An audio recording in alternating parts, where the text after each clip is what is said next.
మన స్థితిని, మన పరిస్థితిని ఆలోచించకపోతే ఏది కూడా తేటతనం కాదు. మీరు పాలు కాసిన తర్వాత మేగడ ఏర్పడుతుంది. మేగడలో ఏది కనిపించదు మనకు. మేగడను ఆ పెరుగును రెండింటిని కలిపి చిలికినప్పుడు మాత్రమే అప్పుడు ఒరిజినాలిటీ వెన్న వస్తుంది. ఆ వెన్న కాస్తే ఆ వెన్న పూస్తే ఘనపదార్థం కాస్త వెన్న ఘనపదార్థం తర్వాత అది నూనెగా మారిపోవాలంటే దాన్ని ఏం చేయాలి? కాయాలి. కాసిన తర్వాత వెన్న కనపడదు. ఏం కనపడుతుంది? నెయ్యి. చక్కని సువాసన. నెయ్యి వాసన అద్భుతంగా ఉంటుంది కదా. ఇంట్లో కాసిందైతే చాలా అద్భుతమైనటువంటి సువాసన కలుగుతుంది. మన జీవితాలు కూడా ప్రభు సన్నిధిలో కొనసాగుతున్నప్పుడు మన జీవితాలు కూడా మిరియాము జీవితం అనే దేవుడికి సువాసన కలిగినటువంటి జీవితం జీవించాలి. మనం ఏదో నామకార్థంగా జీవిస్తే ఏమి ఉపయోగం లేదు ఈ దినాల్లో. మనం ఏదో నామకార్థంగా ప్రార్థన చేసిన ఆ ప్రార్థన దేవుడు వినడు. ప్రియులారా, మనము చాలా జాగ్రత్తగా నిష్ఠాగరిష్ఠులమై భయము భయభక్తులు కలిగి దేవుని సన్నిధిలో మనం ప్రార్థించాలి. ఎందుకనగా స్త్రీల గురించి దేవుడు ఏమంటాడంటే, దేవుడు సంఘమును ఎలాగూ ప్రేమించాడో భర్త భార్యను ప్రేమించాలన్నాడు. భర్తే భార్యను ప్రేమిస్తూ ఉంటే అక్కడ స్త్రీలను దేవుడు ఇంకా ఎంతగా ప్రేమిస్తారు చెప్పండి. అంటే మీరు దేవుని చేత ప్రేమింపబడుతూ ఉన్నారు. ఒకవేళ భర్త ద్వేషించవచ్చు, పిల్లలను ద్వేషించవచ్చు, నీ ఇంటి పక్క వారిని ద్వేషించవచ్చు, నీ ఇరుగు పొరుగు వారిని దూషించవచ్చు, కానీ దేవుడు నిన్ను ప్రేమిస్తున్నాడు. ఇది మర్చిపోకండి. నన్ను ఎవ్వరూ ప్రేమించట్లేదు, నన్ను ఎవ్వరూ నా మాట అసలు ఖాతరు చేయట్లేదని మీరు ఎప్పుడు అనుకోకండి. దేవుడు మీ ప్రార్థన వింటాడు. అలా విన్నాడా లేదా? అన్న ప్రార్థన విన్నాడా లేదా? అన్న శిలోకి ఇబ్బంది ప్రార్థన చేస్తే విన్నాడా లేదా? ప్రవక్త అయినటువంటి అన్న యేసు ప్రభువాన్ని కన్నులారా చూసిందా లేదా? లూకాసు వార్తలో దేవుడు ఎప్పుడు కూడా తను కనపరుచుకోవడానికి వెనకడుగు వేయడు. కాకపోతే కొంచెం ఆలస్యం అవుతూ ఉంటుంది. కొన్నిసార్లు మనం ప్రార్థించిన వెంటనే కార్యాలు జరగకపోవచ్చు. ఆలస్యం అయిపోతుంది, ఇక దేవుడు చేయట్లేదు, అక్కడికి ఇక్కడికి పరిగెట్టకు. ఈరోజు కీర్తనలో అదే చెప్పాడు. ఒకసారి 102వ కీర్తనలోనికి వస్తారా? 102వ కీర్తన చదివినటువంటి 102వ కీర్తనలోనికి రండి. మీరు చదివిన కీర్తనలో అక్కడ అద్భుతమైన మాటలు నా దృష్టిని ఆకర్షించాను. కొన్ని మాటలు మీకు నేను జ్ఞాపకం చేయాలని ఇష్టపడుతున్నాను. 3వ వచనం, పొగ ఎగిరిపోయినట్లుగా నా దినములు కరిగిపోతున్నాయి, పొయ్యిలోనిది కాలిపోయినట్లుగా నా ఎముకలు కాలిపోయి ఉన్నవి. ఎండ దెబ్బకు వాడిని గడ్డివలే నా హృదయము వాడిపోయినది. భోజనము చేయుటకే నేను మర్చిపోతున్నాను. చాలాసార్లు విచారణ చేత కొన్నిసార్లు ఏం చేస్తాం? ఉపవాసం ఉండి భోజనం మానం. విచారణ చేత కొన్నిసార్లు తినబుద్ధి కాక ఏం చేస్తాం? భోజనాన్ని అవాయిడ్ చేస్తూ ఉంటాం. ఈ దావీదు ఈ ప్రార్థనలో అక్కడ చూడండి, దుఃఖము చేత ప్రాణము సొక్కినప్పుడు యెహోవా సన్నిధిని పెట్టిన మొర. దుఃఖము చేత ప్రాణమంట సొక్కినప్పుడు, సోలిపోయినప్పుడు, అందుకే దినకర గారు అంటారు, సోలిపోయినప్పుడు మనసా సోలిపోవలదు, సోలిపోవలదు మనసా సోలిపోవలదు. నిన్ను గని పిలచిన దేవుడు విడిచిపోవునా, నిన్ను గని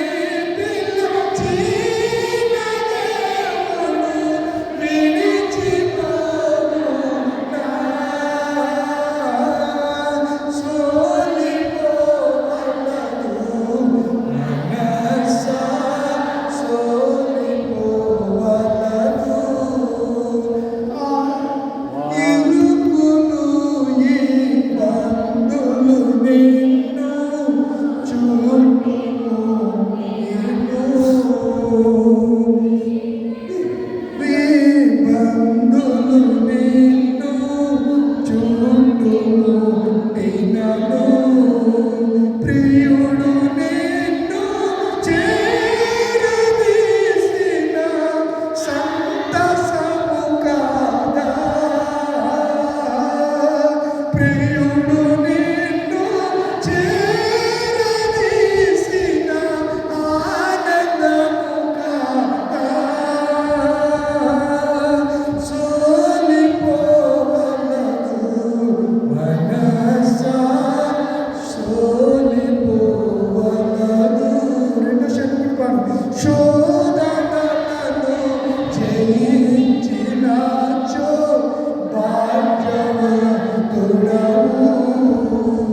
శోధనలను జయించినాచో భాగ్యవంతుడవు.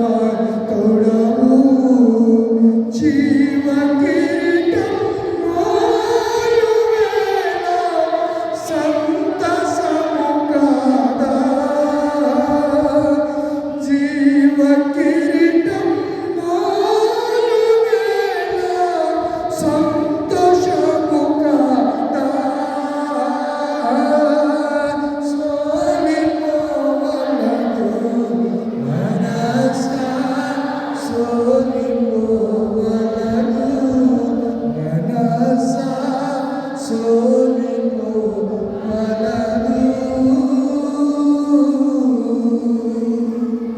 నిన్నుగా నీ పిలచిన దేవుడు విడిచిపోవునా,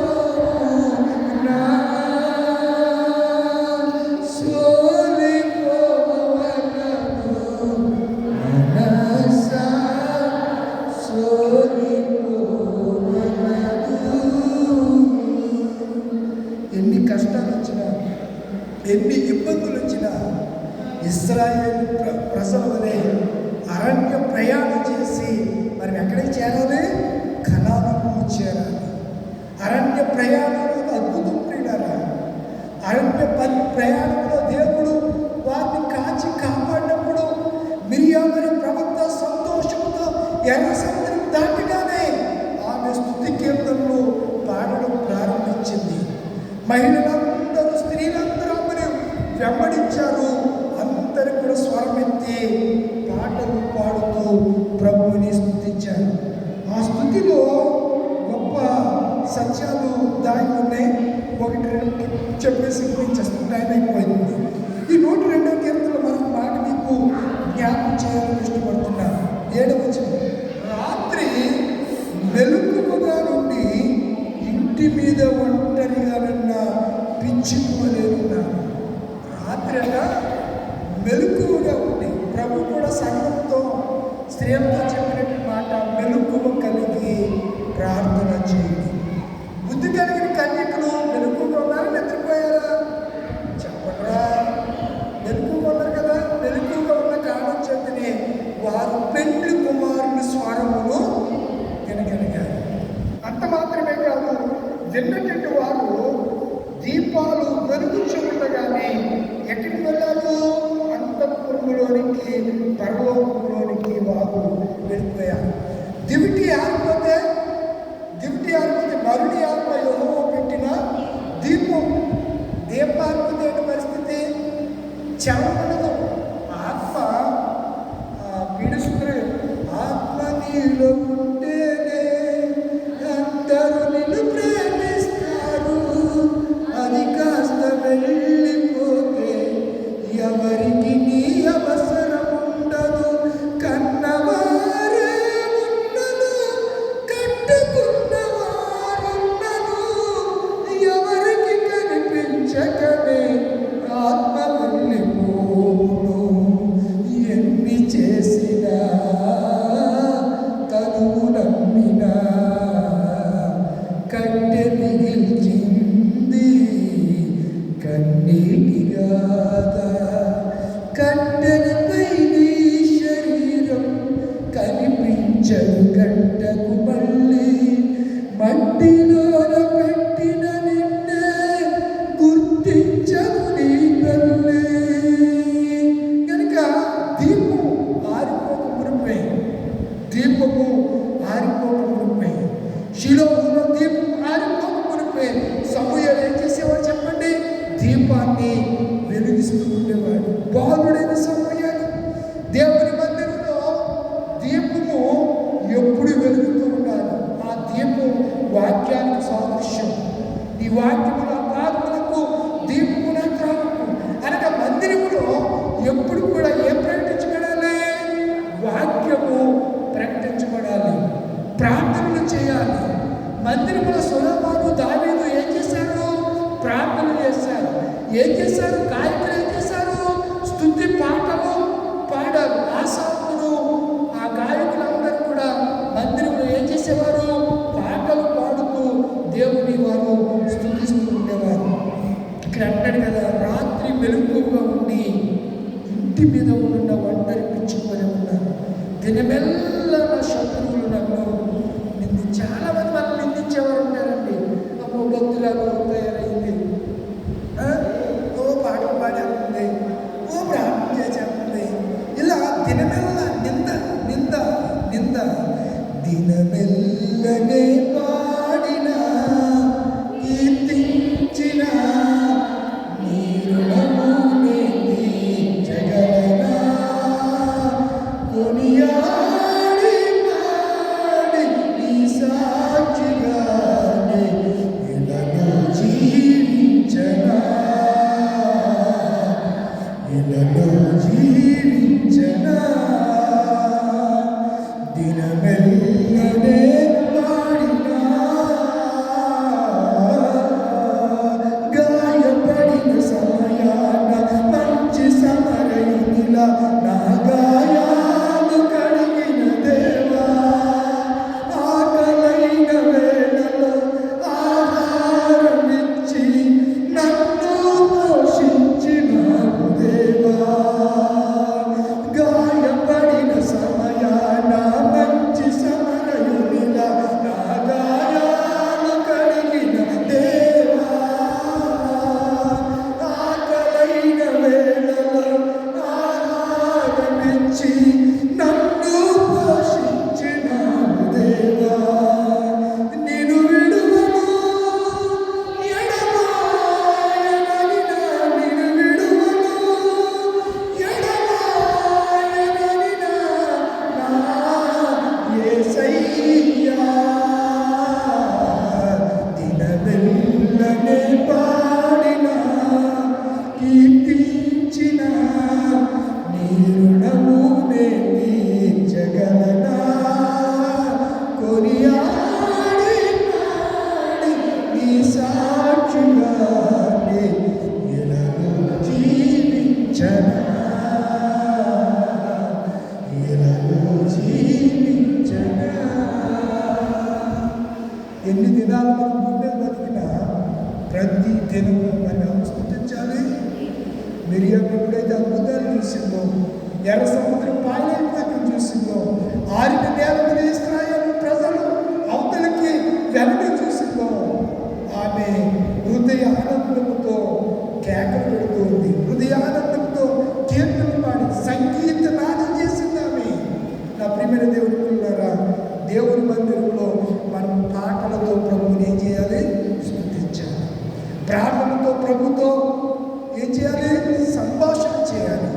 వాక్యంతో ఆయన మనతో మాట్లాడతాడు.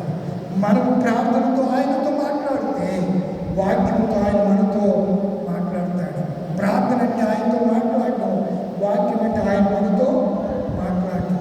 ఎవరు విరిగినని హృదయంతో పిల్లరా ఈ సమస్యను చూసి ఇబ్బంది పడుతున్నారో నిజంగా ప్రార్థన చేస్తేనట దేవుడు ఆ నిందనంతటినీ తీసివేస్తాడు. మరొక మాట చెప్పి నేను ముగిస్తాను. చూడండి, 11 వచ్చింది అంటాడు, నా దినములు సాగిపోయిన నీడను పోలి ఉన్నాయి. మన దినాలు ఎలా ఉన్నాయి చెప్పండి? సాగిపోయిన నీడ సాగిపోదా, ఒక చోట నిల్చుంటుందా? సాగిపోతూ ఉంటుంది. నీడను పోలి ఉన్నాయి. గడ్డి వల్ల నేను వాడి ఉన్నాను. అబ్బా, ఇవి అద్భుతమైన కీర్తన చదివానండి. 102 కీర్తనలు ఉన్నాయి. చెప్పాలంటే కొన్ని రోజులు పడుతుంది నాలో ఇప్పటికీ కీర్తన ధ్యానం చేయాలంటే. దేవుడు ఆత్మలు గడ్డి వలె ఉన్నాను చెప్తూ కిందకి వచ్చేయండి. ఎందుకంటే 23 వచనాలకు వచ్చాయి. నేను ప్రయాణము చేయుచుండగా ఆయన నా బలము ఏం చేస్తాడు? మన సంవత్సరాలు గతిస్తూ ఉంటే మన ఆయుష్, మన బలం ఏమైపోతుంది? చెల్లి తేజలో ఉన్న బలం ఉదయంగా ఉంటుందా? ఏమో ఉంటుందా? ఉండదు కదా. ప్రయాణం అంటే సంవత్సరాలు గడిచిపోయినాయి. మన సంవత్సరాన్ని దేవుడికి ఏమంటే నేను ప్రయాణం చేయించుండగా ఆయన నా బలమును దొంగజేసాడు, నా దినములు కొద్దిపరిచాను. ఏమంటాడు? 23 వచ్చిన చూసారా? నా దినములు కొద్దిపరిచినని. 24 నేను ఇలాగ మనం చేస్తుంది. మనం కూడా ఇలా మనం చేద్దామండి ఈ రాత్రి. నా దేవా, నా దినముల మధ్య నన్ను కొనిపోకు. మనందరూ కూడా దీర్ఘాయుష్మంతుడిగా ప్రభు సన్నిధి కోరుకోవాలి తప్ప దావీదు అంటాడు కదా, నా దినముల మధ్య నన్ను. ఎంతమంది ప్రియులారా వారికి ఇచ్చిన ఆయుష్ ముగింపు మధ్యలో ఎంతమంది ఈ నెలంగా ఎంతమంది వెళ్ళిపోయింటారు మనకు తెలియదు. చాలామంది ఈ నెలంగా వెళ్ళిపోయింటారు. అంటూ ఏమంటాడంటే నీ సంవత్సరములు తరతరములు ఆది యందు నీవు భూమికి పునాది వేసి. 27 వచ్చిన నీవు ఏకరీతిగా నిండువాడవు, నీ సంవత్సరములకు అంతము లేదు, నీ సేవకుల కుమారులు నిలిచిందురు, వారి సంతానం నీ సన్నిధిలో స్థిరపరచబడు. ఎవరైతే దేవుని సన్నిధికి రెగ్యులర్గా వస్తూ ఉంటారో తదనంతరం నీతిమంతుల పిల్లలు తదనంతరం ఏమవుతారంట? ధన్యులవుతారు. వారి సంతానం నిలుచుకుంటారు. చాలామంది సంతానహీనులుగా ఉండిపోతున్నారు. కానీ దేవుడు అంటున్నాడు, దేవుని స్తుతించే వారిని, దేవుని ఆరాధించే వారిని, దేవుని సన్నిధిలో కనపడే వారిని సంతానం నిరంతరము నిలుస్తాడట. వారి దినముల మధ్యలో వారి కొనుక్కోబడు. చాలామంది అంటారు అర్ధాయుష్తోనే ఈ లోకాన్ని ముగించుకుని వెళ్ళిపోతున్నారు. 70 సంవత్సరాలు, 60 సంవత్సరాలు, 80 సంవత్సరాలు ఉన్నట్ల మధ్యలోనే 20 సంవత్సరాలకి, 25 సంవత్సరాలకి, 15 సంవత్సరాలకి, 30 సంవత్సరాల్లోపు, 40 సంవత్సరాల్లోపు చాలామంది అర్ధాయుష్ కలిగే ఈ లోకయాత్రను చేస్తున్నారు. దేవుడు మనలైతే సజీవులు ఇచ్చాడు. మనం మిరియాము అనే సేవకుల మీద సనగొద్దు. మిరియాము అనే పాటలతో ప్రభుని స్తుతిస్తే ఆమె కాదేశు బర్నియాలో ఆమె చనిపోతే ఆమె గురించి ఇశ్రాయేలు ప్రజలందరూ సంతాపం చేశారు. మనము లేకపోయినా మన తరువాత మనల గురించి ఫలానా ఆమె గొప్ప భక్తురాలు, గొప్ప దేవుని భయం కలిగి సంఘాన్ని చక్కగా నడిపించిందని నీ గురించి చెప్పుకోవాలి అంటే నువ్వు దేవుని మందిరానికి రావడం కాదు, అనేక మందిని ఎక్కడికి నడిపించాలి? మందిరాన్ని నడిపించాలి. మిరియామును ఆమె ఒక్కతే కాదు, అందరికి వెంబడించాలి లేదా? అలాగే మిమ్మల్ని కూడా అనేక మందిని వెంబడించే స్త్రీలుగా ఎపిపని గొర్రెగూడెంలో సంఘంలో ఉన్నటువంటి స్త్రీల సమాజాన్ని దేవుడు సిద్ధపరచును గాక. అట్టి కృపా దేవుడు మీకు అనుగ్రహించును గాక. ఆమేన్. ఏం చేస్తున్నారు? ప్రసంగంకి ఏం చేస్తున్నారు? కాంతులు పట్టుకుని పట్టుబట్టారు. దేవుడు మిమ్మల్ని అందరినీ దీవించును గాక.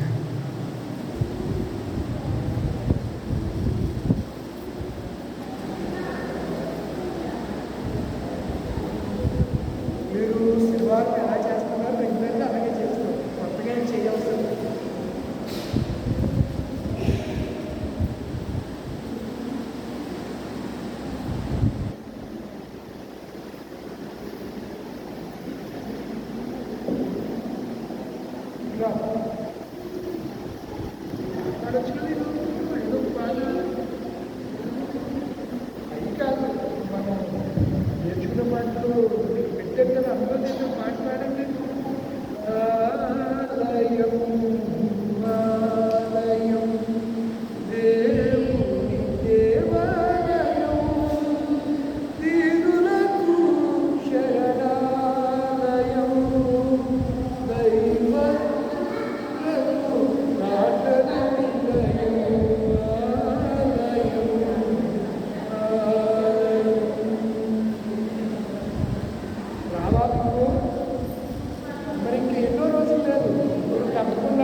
చూస్తుందా?